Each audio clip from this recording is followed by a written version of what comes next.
Tiempo Internacional. El mundo en 7 días. El programa del Instituto de Relaciones Internacionales. Conducción, Cristian Reyes. Participan Norberto Consani y Juan Alberto Rial. Producción general, Juana Álvarez Eiras.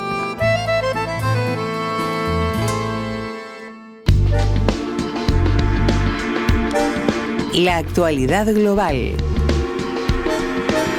El mundo en 7 días. Moldavia. Los proeuropeos ganan las elecciones legislativas en medio de denuncias de injerencia rusa.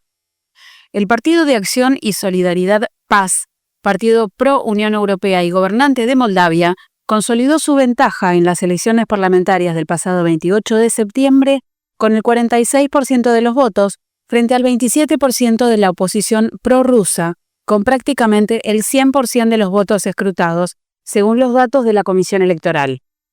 El resultado de las elecciones promete ser decisivo para la candidatura de Moldavia a la Unión Europea en un contexto marcado por una injerencia rusa. Mali, Níger, Burkina Faso. La Alianza de Estados del Sahel se retira de la Corte Penal Internacional, denunciando que se trata de un instrumento de represión neocolonial. Burkina Faso, Mali y Níger anunciaron su retiro con efecto inmediato de la Corte Penal Internacional. Los 3 países de la Alianza de Estados del Sahel, dirigidos por juntas militares, buscarán crear su Corte Penal Saheliana. Estados Unidos cancela la visa del presidente colombiano Gustavo Petro. Estados Unidos revocó la visa del presidente colombiano Gustavo Petro cuando abandonaba el país tras la Asamblea General de la ONU, luego de que en un acto callejero en Nueva York llamara a militares estadounidenses a desobedecer al presidente Trump. Mientras Washington lo acusa de incitación, Petro denuncia atropello a su inmunidad. Rusia y Nicaragua firman acuerdos de cooperación. Ambos países firmaron una docena de acuerdos de cooperación comercial y económica con el objetivo de impulsar el potencial industrial de las zonas ocupadas por Rusia en Ucrania. Los acuerdos contemplarían la exportación de metales y productos agrícolas a Nicaragua, como así también la promoción de intercambios culturales. Unión Europea e Indonesia eliminan el 99% de aranceles mutuos y sellan histórico pacto comercial. Bruselas y Yakarta sellaron un tratado de libre comercio que propone una nueva era en las relaciones del bloque europeo con el sureste asiático en un gesto de diversificación frente a la guerra comercial desatada por Estados Unidos. Indonesia espera un alza del 60% en exportaciones durante la fase inicial del acuerdo, mientras la Unión Europea sigue buscando socios alternativos a Washington. La entrevista de Tiempo Internacional. Estamos en diálogo con Luz Marina Mateo. Ella es magíster en Relaciones Internacionales del Instituto de Relaciones Internacionales de la UNLP, abogada, es también secretaria del Departamento de África del Instituto de Relaciones Internacionales y coordinadora de la Cátedra Libre del Sáhara Occidental de la Universidad Nacional de La Plata. Conocida personal hace mucho tiempo, pero bueno, eso es un tema estrictamente personal. Luz, muchas gracias por compartir estos minutos con nosotros en Tiempo Internacional. Gracias a vos, Juan. Y bueno, ya que la gente sabe que somos conocidos personales, el mucho tiempo es, podemos tutearnos aún en público. Ciertamente. Una sola aclaración que tiene que ver con el Sáhara Occidental. Es la Cátedra Libre de Estudios sobre el Sáhara Occidental, única en el mundo. Contame, Juan, ¿en qué podemos reflexionar juntos? Me gustaría que habláramos brevemente en principio de África en general. Los ciudadanos de a pie no tenemos mucha información de lo que está pasando en África, pero históricamente ha sido un continente que ha sido víctima del colonialismo e históricamente esta situación no ha cambiado. Podemos decir que ha pasado desde el siglo XVI hasta ahora en el siglo XXI, ¿no, Luz? Sí, así es, y agudizada naturalmente por el Congreso de Berlín de noviembre de 1884 hasta febrero de 1885, donde, bueno, Europa se reparte, África, como una torta. Y cuando hablamos de África tenemos que saber que no estamos hablando de un país, que no estamos hablando de una unidad, de una homogeneidad. África está integrada por 55 estados-nación, por un lado, y por el otro lado, cantidad de etnias, de naciones, de expresiones culturales. Tiene una sociedad civil o sociedades civiles activísimas en distintos puntos, en distintas temáticas, con lo cual hablar de África en general es muy difícil, aunque desde Occidente se nos pretenda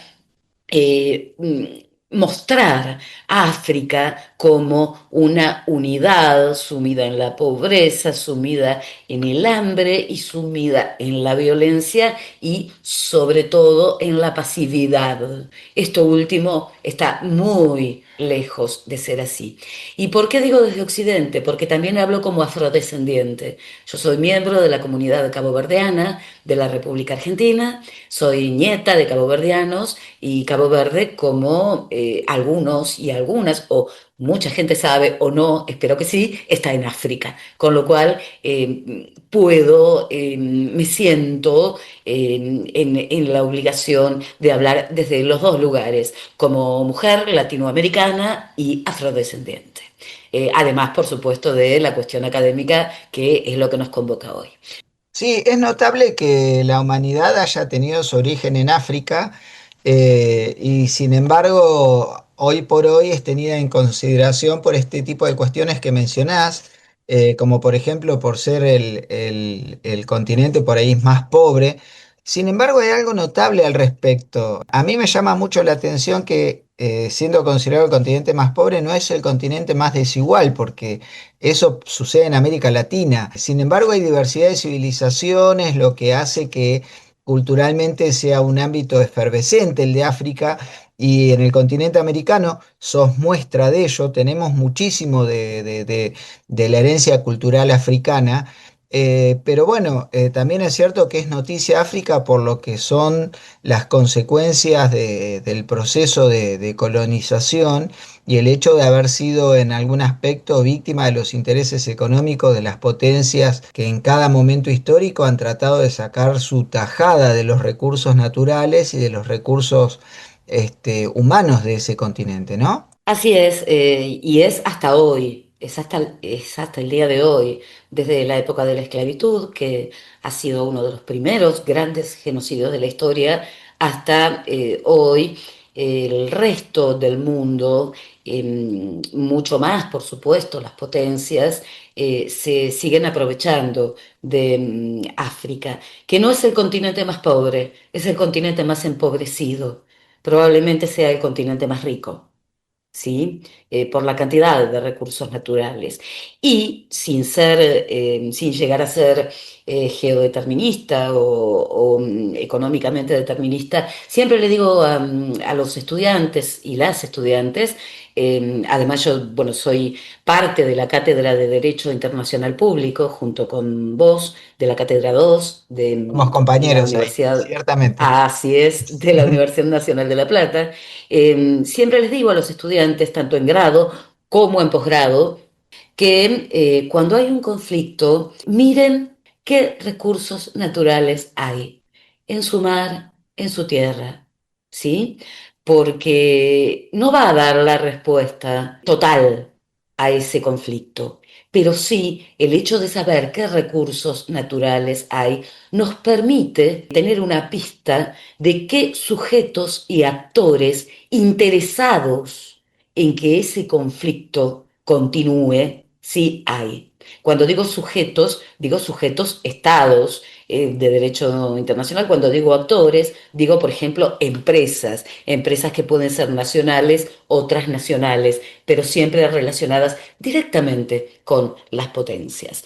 Eh, es por eso que digo, estos recursos naturales son una pista en líneas generales y sabremos qué es lo que se busca. Por eso, en el caso de África, esto es una cuestión fundamental, la cuestión de los recursos naturales.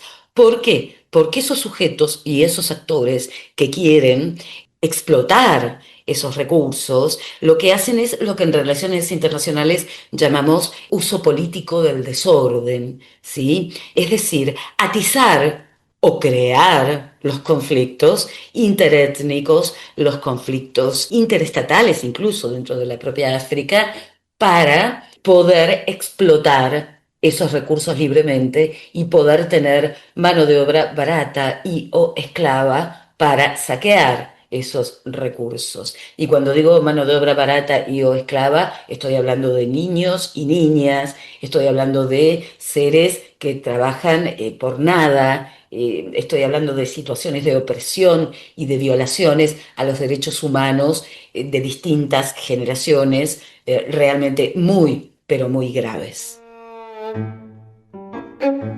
Tiempo Internacional. El programa del IRI. Nos encontramos en diálogo con Luz Marina Mateo, ella es secretaria del Departamento de África del IRI y coordinadora de la Cátedra Libre del Sáhara Occidental de la Universidad Nacional de La Plata. Históricamente, Luz, vos señalabas, por ejemplo, el Congreso de Berlín de fines del siglo XIX. Allí fue Europa que, entre comillas, permitimos usar esta expresión, se repartió África, vos señalabas, la dividió como una torta. Después ya con la década de la descolonización en 1960 con Naciones Unidas ya creada, Estados Unidos y Rusia descolonizaron para neocolonizar. Y en el siglo XXI tenemos a China como uno de los actores centrales llevando inversiones y en algún aspecto procurando que esas inversiones generen obviamente ganancias en el futuro y tratando de imponer algún grado de estabilidad funcional a Beijing, ¿no? Por supuesto, sí, sí, así es, estoy plenamente de acuerdo con el diagnóstico. Cuando termina la Guerra Fría, que comienza el proceso de descolonización, perdón, cuando termina la Segunda Guerra Mundial, años después, que comienza el proceso de descolonización en plena Guerra Fría, tanto Europa como tanto Estados Unidos como la ex Unión Soviética, lo que plantean es despojar a Europa de esas riquezas y de ese poder que tenía en África y comenzar esta nueva etapa colonialista, ya con una Europa naturalmente destrozada por las dos guerras mundiales y una Europa en plena recuperación, pero solo a través del Plan Marshall. Entonces se cambió el tablero mundial y África pasó a ser piezas en el tablero de ajedrez de dos jugadores fundamentales que fueron Estados Unidos y la ex Unión Soviética, y luego ya con el devenir de los tiempos y entre los siglos XX y XXI, China comenzó a sumarse a su manera, en esta cuestión de el interés por los recursos naturales de los distintos países africanos, las distintas regiones africanas. Muchas veces, por así decirlo, camuflado o con un traje de cooperación sur-sur, pero sabemos que el poder de las inversiones es fortísimo y cuando hay un fuerte poder de inversiones de un determinado Estado, ya sabemos que el Estado que recibe esas inversiones queda naturalmente en desequilibrio de poderes. Así que es básicamente eso lo que podemos sintetizar, porque hay muy poco tiempo. Esto es para una conferencia de 2 o 3 horas. Desde tu perspectiva, ¿qué es lo que busca China en África y cómo está haciéndolo? ¿Replica los modelos del siglo XIX de Europa o es algo, vos señalabas esto de cooperación sur-sur, que sería la retórica utilizada por Beijing, pero yo no sé si en términos estrictamente políticos está haciendo lo mismo que hacían Europa Occidental en el siglo XIX, Estados Unidos y la Unión Soviética a mediados del siglo XX, buscar recursos naturales a través de inversiones directas, sin valor agregado, prácticamente llevarlo de manera directa a su espacio geográfico y allí darle el valor agregado para después comerciar. Algo así como hacían los británicos o los franceses o los belgas en el siglo XIX, o tiene una impronta diferente en el siglo XXI lo que China hace en África. Tiene una impronta absolutamente diferente y que tiene que ver naturalmente con que no estamos hablando de, cuando hablamos de China en África, en el imaginario no surge la violencia, por ejemplo.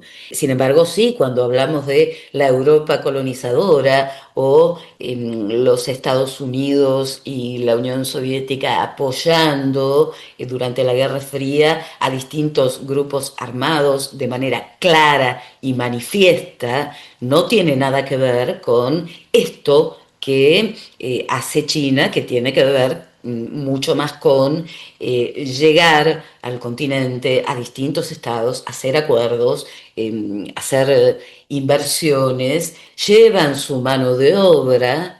En la mayoría de los casos, la mano de obra es china, pero es completamente distinto el proceso. No es el típico proceso extractivista de ir, quitar materia prima sin valor agregado y ponerle el valor agregado en sus lugares, ¿sí? Es completamente distinto porque, por supuesto, es culturalmente completamente distinto el modo de relacionarse con el mundo que tiene China. No es una novedad, claramente, lo que estoy diciendo, al modo que puede tener Europa o Estados Unidos, ¿sí? Tiempo Internacional. Desde 1998. Analizando la realidad internacional en Radio Universidad. Estamos en diálogo con Luz Marina Mateo, secretaria del Departamento de África, coordinadora de la Cátedra Libre de África Occidental.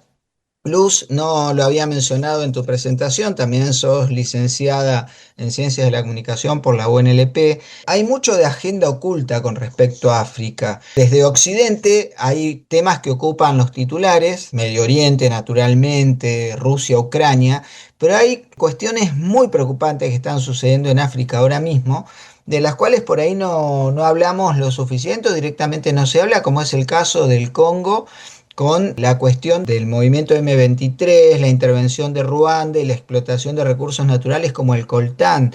¿Qué podés informarle a la gente y cuál es tu análisis al respecto?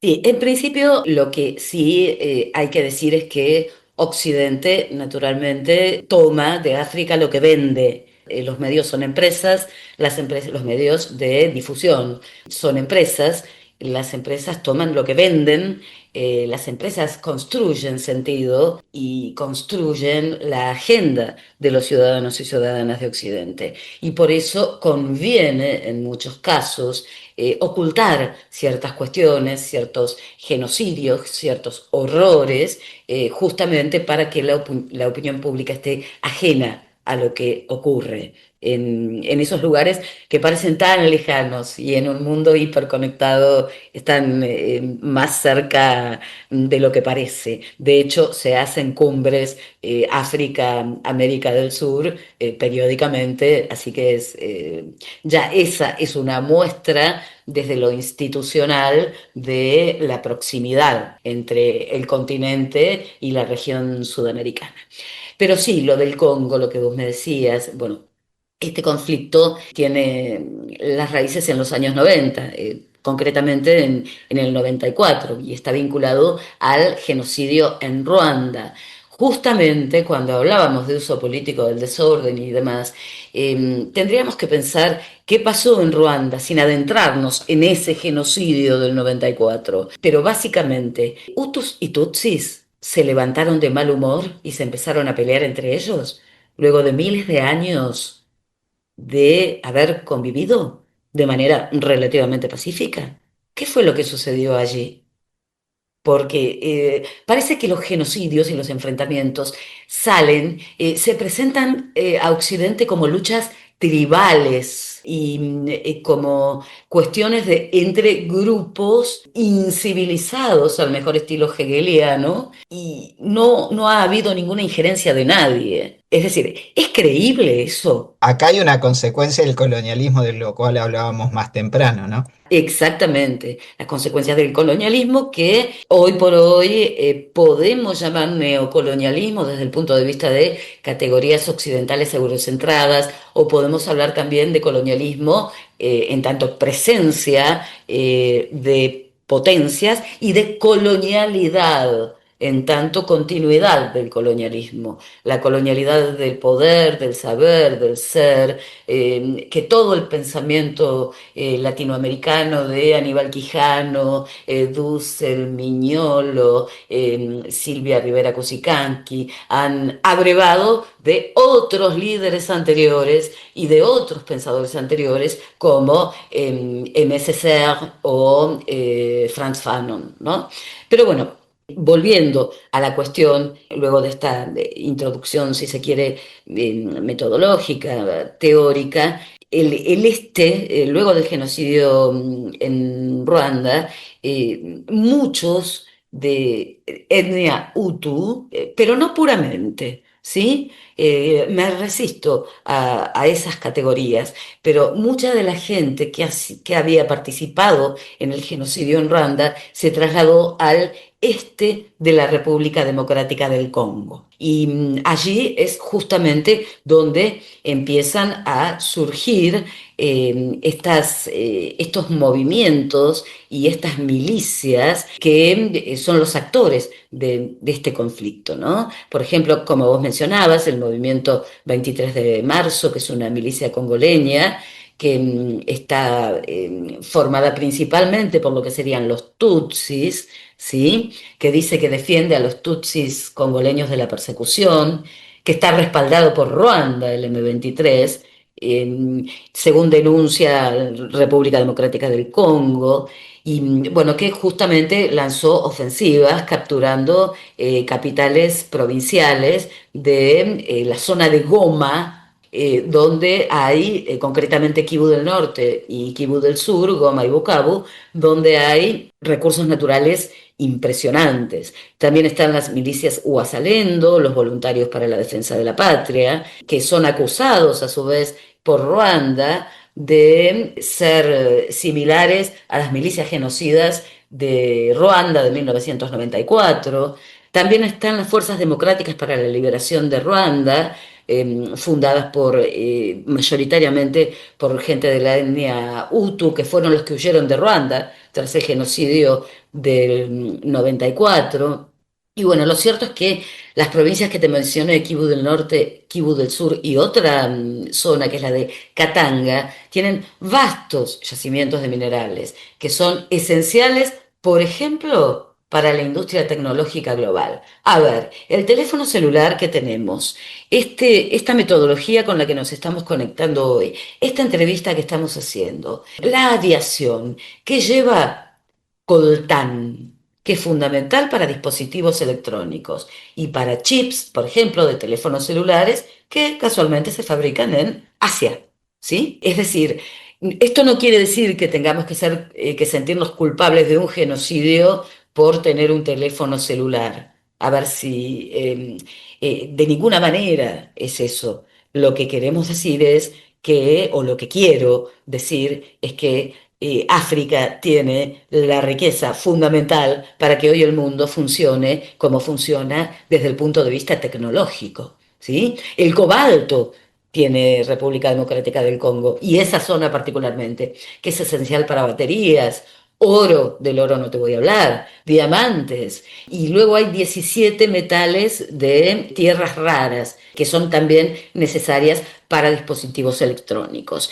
Y hay empresas involucradas, como una empresa luxemburguesa, por ejemplo, que es la principal comercializadora de minerales de sangre, que compra coltán exportado ilegalmente desde Ruanda. Hay varias de estas cosas, pero bueno, lo cierto es que es un conflicto con muertos, con desplazados, con secuestros y con una misión de la ONU que es cuestionada por los dos lados, con acuerdos de paz fallidos. Trump planteó que hace muy poco tiempo que los acuerdos de Washington entre Ruanda y República Democrática del Congo habían llevado la paz.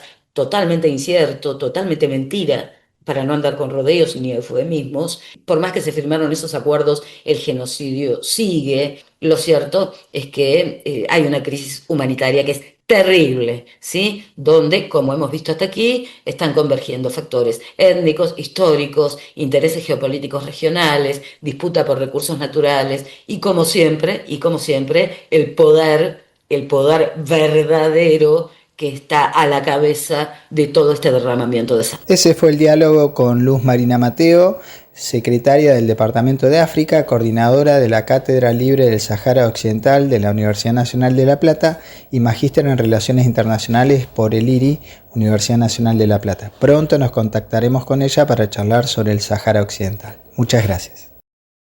Actividades de los integrantes del IRI.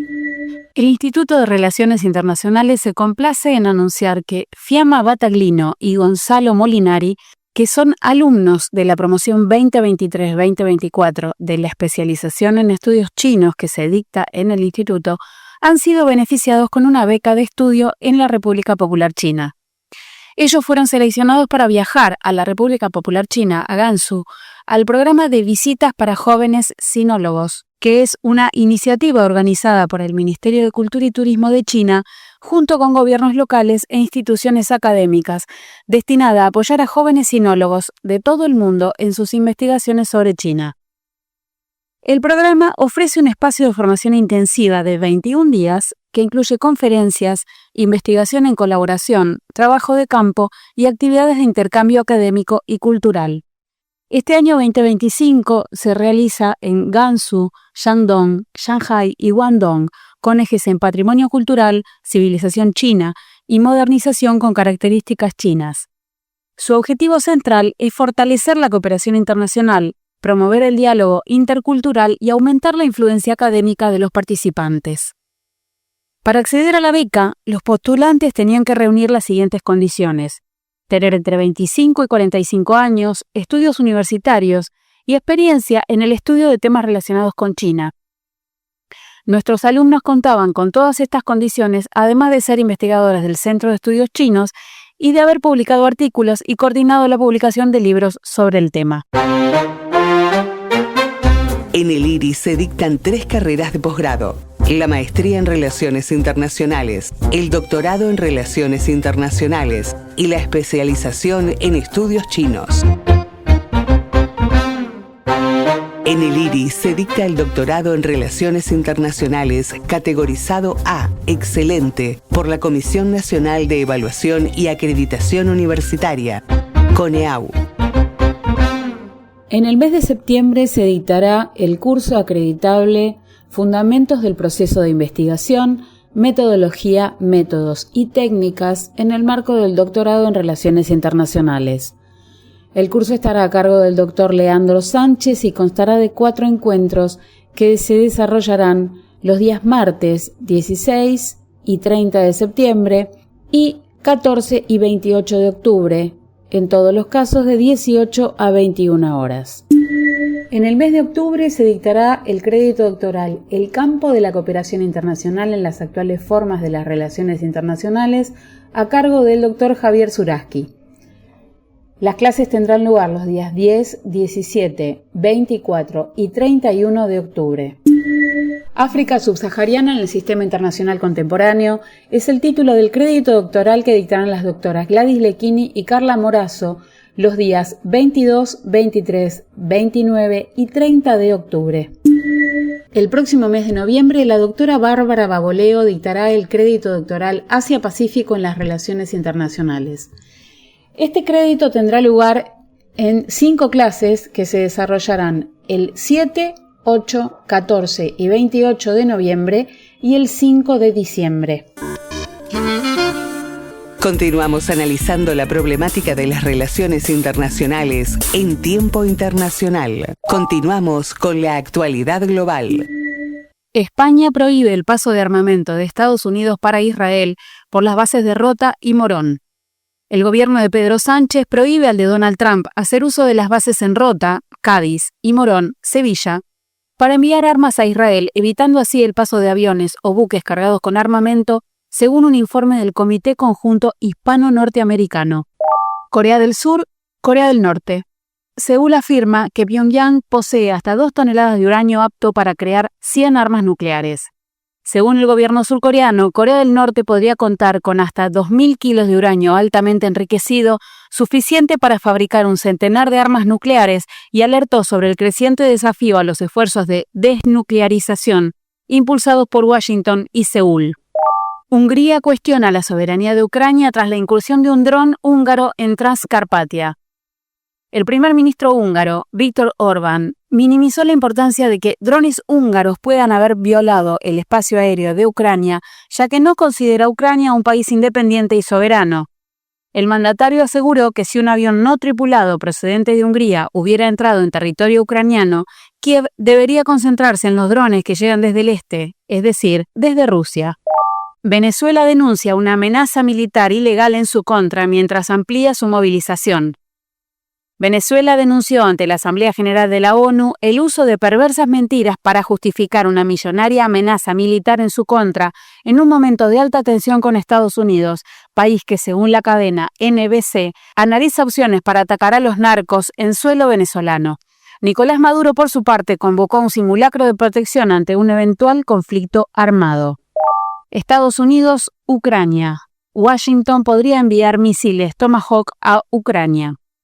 En medio de la creciente impaciencia por la reticencia del Kremlin a participar en conversaciones de paz bilaterales y trilaterales con Ucrania, auspiciadas por el presidente Donald Trump, Washington se plantea la posibilidad de suministrar a Kiev misiles Tomahawk, según el vicepresidente estadounidense J.D. Vance. Análisis de la actualidad en tiempo internacional. Estamos en Tiempo Internacional, El Mundo en 7 Días, el programa del Instituto de Relaciones Internacionales en nuestra universidad, la Radio Universidad. Y Juan Rial les saluda, soy el secretario del Instituto de Relaciones Internacionales y profesor en Derecho Internacional Público en la Facultad de Ciencias Jurídicas y Sociales de la UNLP. Esta semana ha sido una semana muy atravesada por la cuestión palestina principalmente. Hemos tenido la apertura de la sesión ordinaria en la Asamblea General de Naciones Unidas.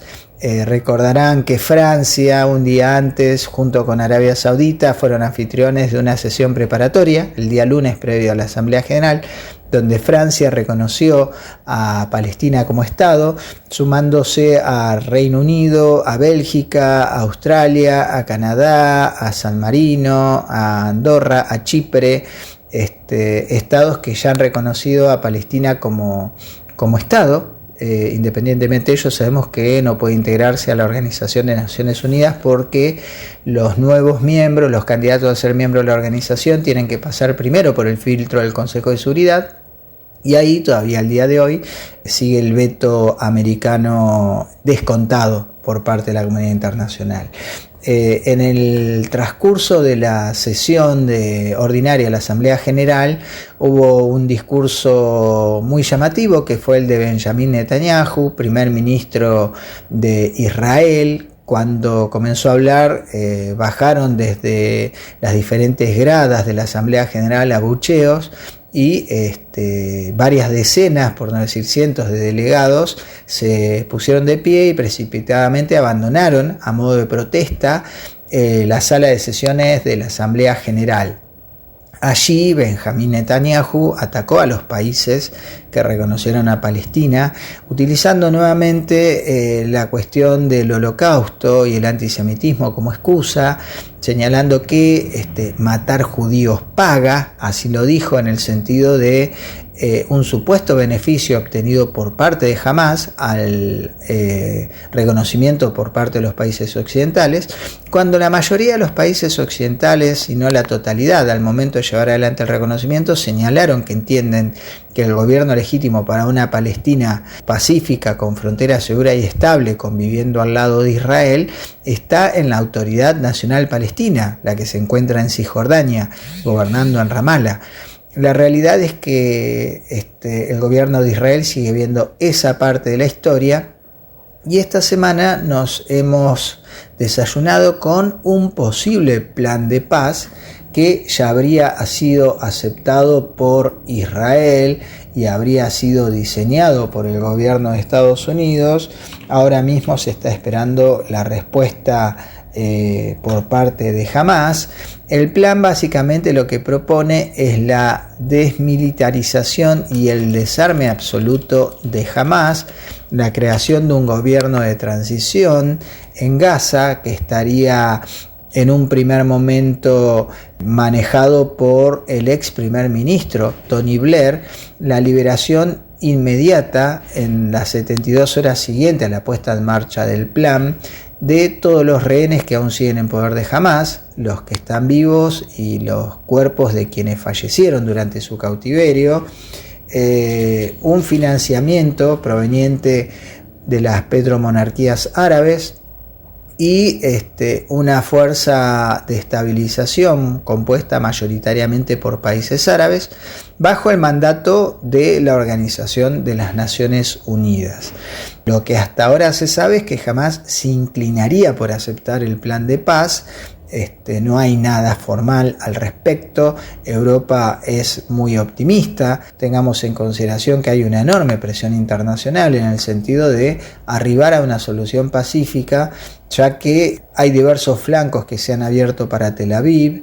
Hemos señalado que una comisión de expertos independiente de Naciones Unidas identificó como genocidio la política del gobierno de Netanyahu en la Franja de Gaza.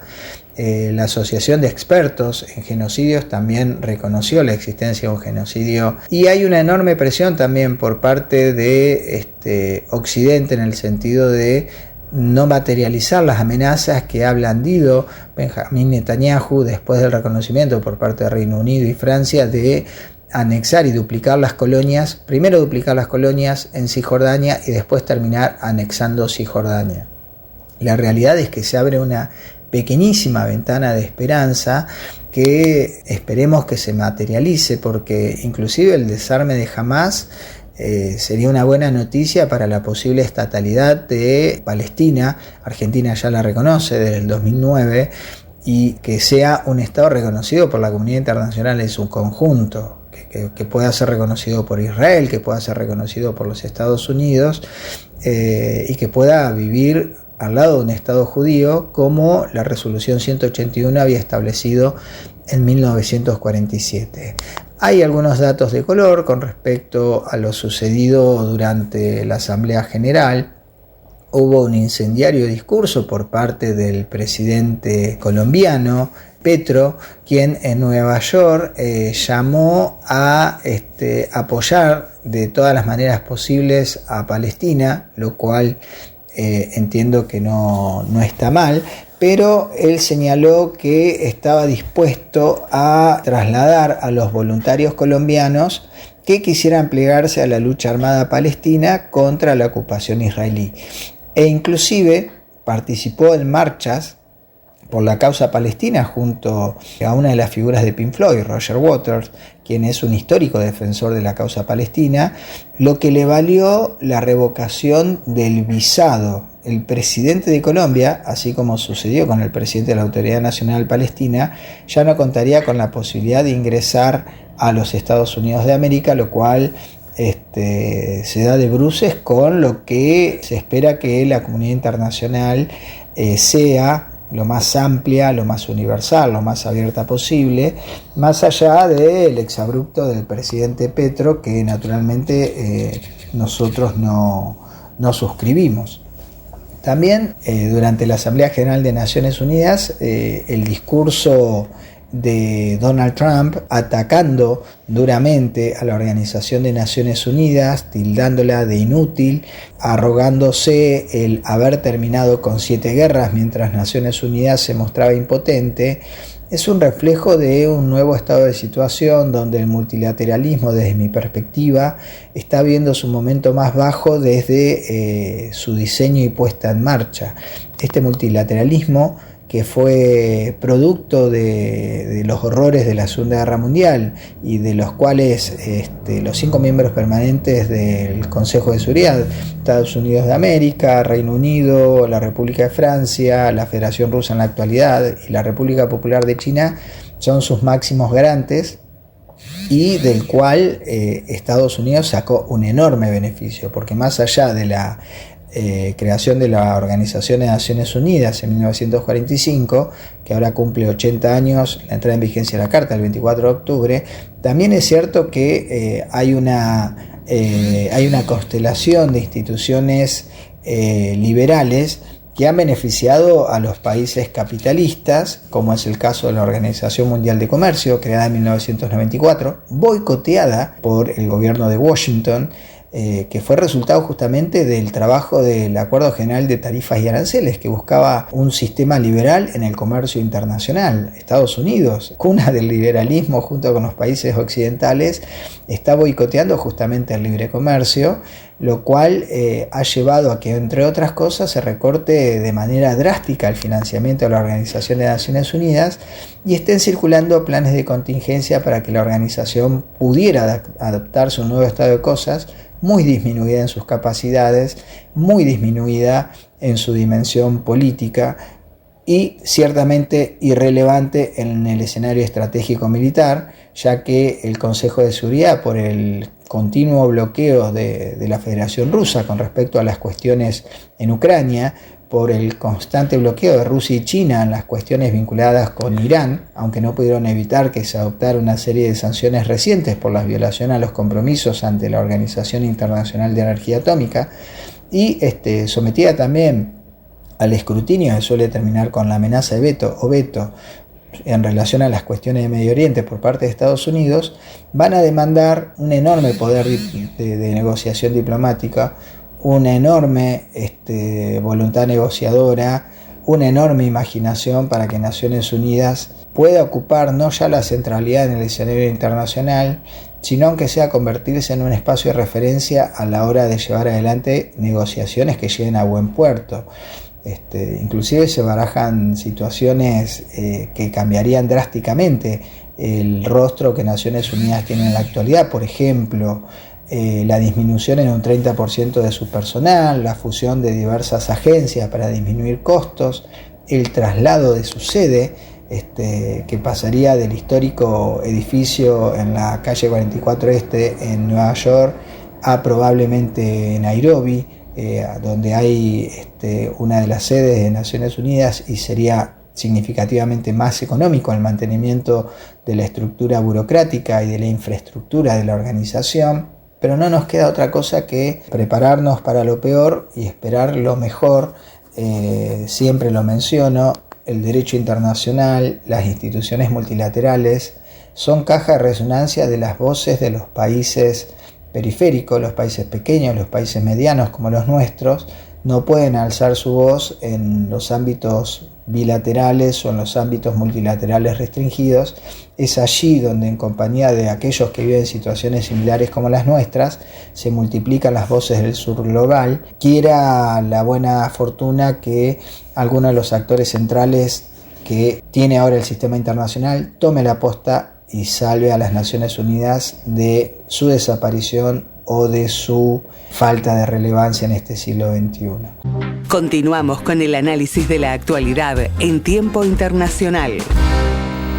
Continuando con el análisis de la actualidad, sigue siendo complicada la cuestión en el Caribe. Estados Unidos continúa con su despliegue militar, ya ha atacado y hundido a 3 lanchas que supuestamente estaban transportando drogas. Recordemos que Estados Unidos ha hecho un importante despliegue de parte de sus Fuerzas Armadas en el Caribe, cerca de las costas de Venezuela, para, según lo que se ha manifestado, cerrar la ruta por allí, desde la cual que ha sido utilizada por lo que se denomina el Cartel de los Soles, que sería un grupo narcotraficante, de acuerdo a Washington,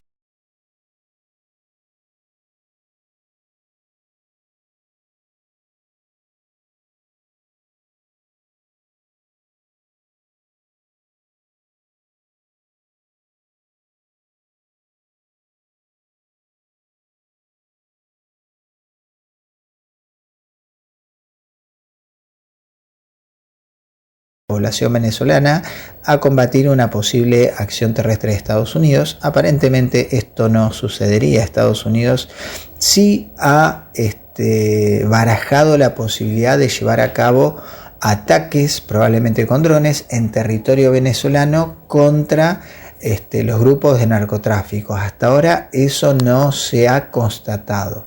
Sí ha comunicado también la Casa Blanca que aparte de este tipo de control, lo que va a hacerse es vigilar el paso de droga vía terrestre, lo que sigue siendo una posible escalada en este enfrentamiento con el régimen de Nicolás Maduro, que algunos entienden que está buscando un cambio de régimen. Recordemos que la Casa Blanca no ha reconocido como legítimo al gobierno de Nicolás Maduro después de unas elecciones amañadas donde no se presentaron pruebas algunas de la victoria del presidente Nicolás Maduro, y que de hecho la página del Consejo Nacional Electoral de Venezuela sigue caída desde el 28 de julio del año pasado, y han continuado en el poder, han continuado con la persecución a la oposición política y han continuado con los negocios. No podemos aseverar que el negocio de las drogas sea un negocio que tenga al gobierno de Venezuela involucrado, pero así lo entiende la Casa Blanca, y la Casa Blanca durante esta gestión de Donald Trump ha calificado a las organizaciones transnacionales de narcotráfico como organizaciones terroristas, habilitando desde una perspectiva estrictamente de Donald Trump el empleo de las Fuerzas Armadas. Algo está generando una discusión enorme puertas adentro, porque el empleo de las Fuerzas Armadas en acciones propias de actos de guerra tiene que ser autorizado por el Senado, y esto no ha sucedido.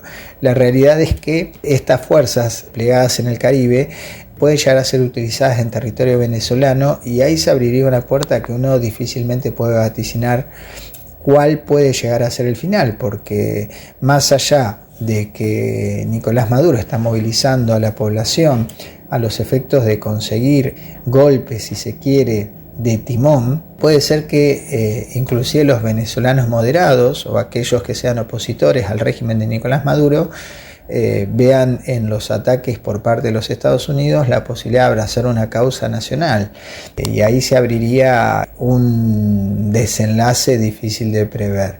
Mientras tanto, se sabe que el gobierno de Donald Trump le ha puesto precio a la cabeza de Nicolás Maduro. Hay una recompensa por $50 millones a quien pudiera otorgar datos para llevar adelante su captura. Todo el mundo sabe dónde está, en el edificio de gobierno de Caracas, así que no veo posible que pase desapercibida la presencia del presidente de facto de Venezuela, pero lo cierto también es que es una forma de generar presión internacional. Todo esto en un contexto en el cual la persecución a los migrantes en Estados Unidos no ha cesado. Inclusive ahora el gobierno de Donald Trump está presionando a la Corte Suprema para obtener un aval de una normativa que impediría que las personas nacidas en Estados Unidos, si es que los padres ingresaron irregularmente, obtuvieran la ciudadanía americana, algo que está avalado desde hace muchísimo tiempo por la enmienda 14ª, y esto ha sido frenado en más de una ocasión por parte de jueces federales de instancias inferiores. Ahora el gobierno está tratando de que la Corte Suprema acompañe las políticas de Donald Trump en este aspecto, y lo traigo a colación porque justamente una de las cosas que hace Donald Trump es vincular al narcotráfico y al terrorismo con la inmigración, cuando en realidad lo que sucede es que una cosa y la otra no necesariamente van de la mano.